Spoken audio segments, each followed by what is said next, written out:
ولله ما في السماوات وما في الأرض ليجزي الذين أساءوا بما عملوا ويجزي الذين أحسنوا بالحسنى. طبعا تشهد محافظة القنيطرة يوما تاريخيا.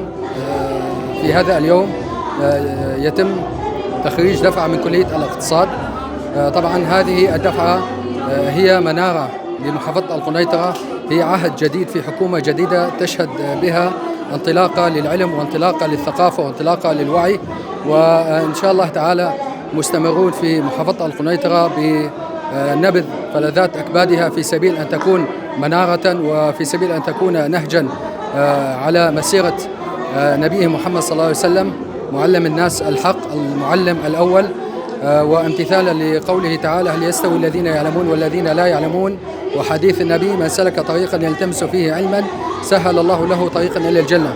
فنسأل الله العلي العظيم أن يكون هذا اليوم هو يوم بداية تاريخية لأبناء محافظة القنيطرة، ونسأل الله لهم التوفيق والسداد، وأن يتوج الأيام القادمة أيضا أكثر وأكثر بطلبة وطلاب يكونون إن شاء الله لبنة في هذا المجتمع.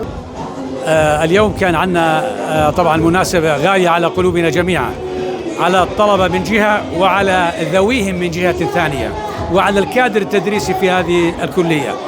خرجنا كوكبة جديدة من طلاب كلية الاقتصاد، وهؤلاء نعول عليهم آمالا كبيرة في تزويد الكوادر الاقتصادية الموجودة في بلدنا الحبيب سوريا الجديدة، حتى تعطينا طبعا معلومات كبيرة جدا فيما يتعلق بنسبة الاقتصاد. نحن هذه الدفعة سميناها دفعة النصر المبارك الذي طبعا أنعمنا الله به على في سوريا الحبيبة. هذه الكوكبة من الاقتصاديين سيرفدون مؤسسات الدولة الاقتصادية ويزودون مؤسسات الدولة بآخر ما توصلوا إليه من علم ومعرفة فيما يتعلق بالنسبة إلى الاقتصاد. هؤلاء كوكبة تتمتع بدرجة كبيرة وعالية من المعلومات نستفيد منها إن شاء الله في كل مؤسسات الدولة. أهلا بكم على ربوع جولاننا الحبيب. اليوم نحتفل بتخريج كوكبة جديدة من طلاب كلية الاقتصاد. طبعا العدد 100 ونيف، طبعا طلاب متميزين على المستوى الأكاديمي. طبعا حيتخرج منهم قسم للدراسات العليا، والقسم الآخر يذهب إلى سوق العمل، واعتماد البلد على الاقتصاديين. في هذا العام افتتحنا قسم المحاسبة، وبالتالي ندعو الطلاب للتسجيل في قسم المحاسبة، لأن محافظة القنيطرة بحاجة إلى محاسبين، وبالتالي ندعم كل الدعم لطلابنا في كلية الاقتصاد. دفعة النصر نحن هي كانت طبعا فتت على الكلية، وأنا كان حلمي فوت كلية التجارة والاقتصاد.